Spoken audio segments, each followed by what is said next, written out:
During the summer of 2003, events in the northeastern United States involving a strange, human-like creature sparked brief local media interest before an apparent blackout was enacted. Little or no information was left intact, as most online and written accounts of the creature were mysteriously destroyed. Primarily focused in rural New York State and once found in Idaho, self-proclaimed witnesses told stories of their encounters with a creature of unknown origin. Emotions ranged from extremely traumatic levels of fright and discomfort to an almost childlike sense of playfulness and curiosity. While their published versions are no longer on record, the memories remained powerful. Several of the involved parties began looking for answers that year. In early 2006, the collaboration had accumulated nearly 24 documents dating between the 12th century and present day, spanning 4 continents. In almost all cases, the stories were identical.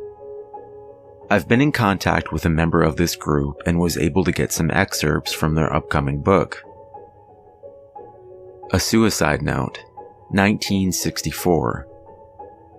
As I prepare to take my life, I feel it necessary to assuage any guilt or pain I have introduced through this act.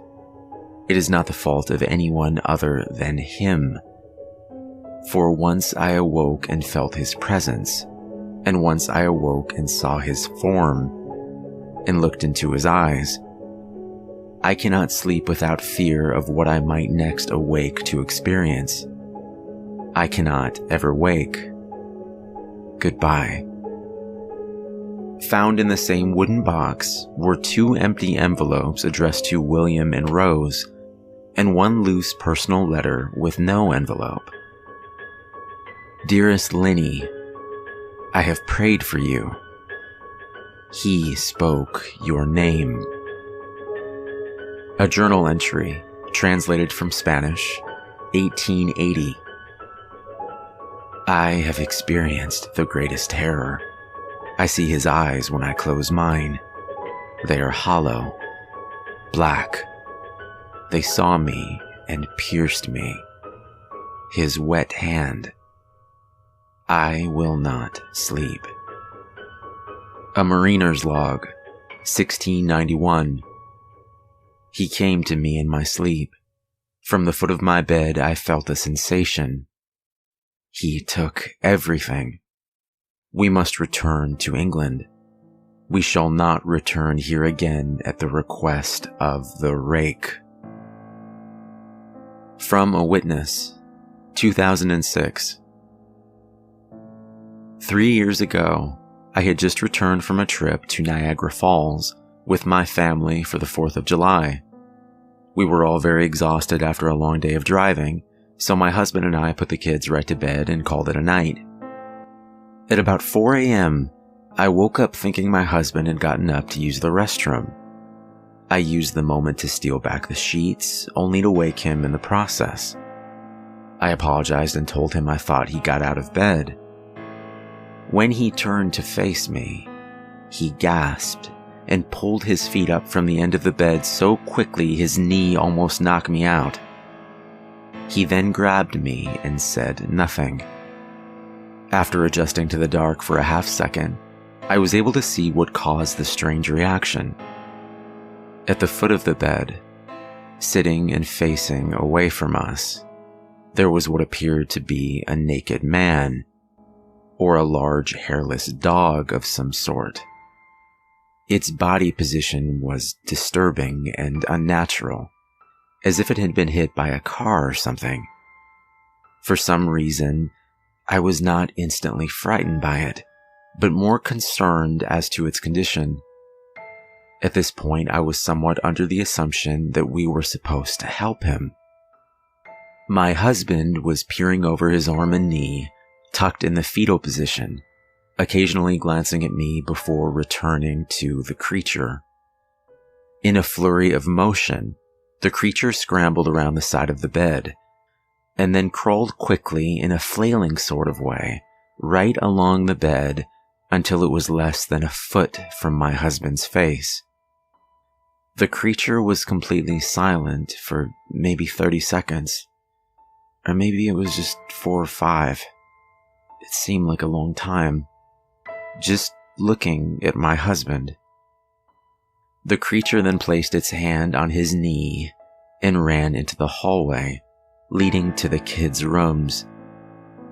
I screamed and ran for the light switch, planning to stop him before he hurt my children. When I got to the hallway, the light from the bedroom was enough to see it crouching and hunched about 20 feet away. He turned around and looked directly at me, covered in blood. I flipped the switch on the wall and saw my daughter, Clara. The creature ran down the stairs while my husband and I rushed to help our daughter. She was very badly injured and spoke only once more in her short life. She said, "He is the Rake." My husband drove his car into a lake that night while rushing our daughter to the hospital. They didn't survive. Being a small town, news got around pretty quickly. The police were helpful at first, and the local newspaper took a lot of interest as well. However, the story was never published and the local television news never followed up either. For several months, my son Justin and I stayed in a hotel near my parents' house. After we decided to return home, I began looking for answers myself. I eventually located a man in the next town over who had a similar story. We got in contact and began talking about our experiences. He knew of 2 other people in New York who had seen the creature we now referred to as the Rake. It took the 4 of us about 2 solid years of hunting on the internet and writing letters to come up with a small collection of what we believed to be accounts of the Rake. None of them gave any details, history, or follow-up. One journal had an entry involving the creature in its first 3 pages, and never mentioned it again. A ship's log explained nothing of the encounter, saying only that they were told to leave by the Rake. That was the last entry in the log. There were, however, many instances where the creature's visit was one of a series of visits with the same person. Multiple people also mentioned being spoken to, my daughter included. This led us to wonder if the Rake had visited any of us before our last encounter. I set up a digital recorder near my bed and left it running all night every night for 2 weeks. I would tediously scan through the sounds of me rolling around in my bed each day when I woke up. By the end of the 2nd week, I was quite used to the occasional sound of sleep while blurring through the recording at 8 times the normal speed. On the first day of the 3rd week, I thought I heard something different. What I found was a shrill voice. It was the Rake. I can't listen to it long enough to even begin to transcribe it. I haven't let anyone listen to it yet. All I know is that I've heard it before, and I now believe that it spoke when it was sitting in front of my husband. I don't remember hearing anything at the time, but for some reason, the voice on the recorder immediately brings me back to that moment. The thoughts that must have gone through my daughter's head still haunt me to this day.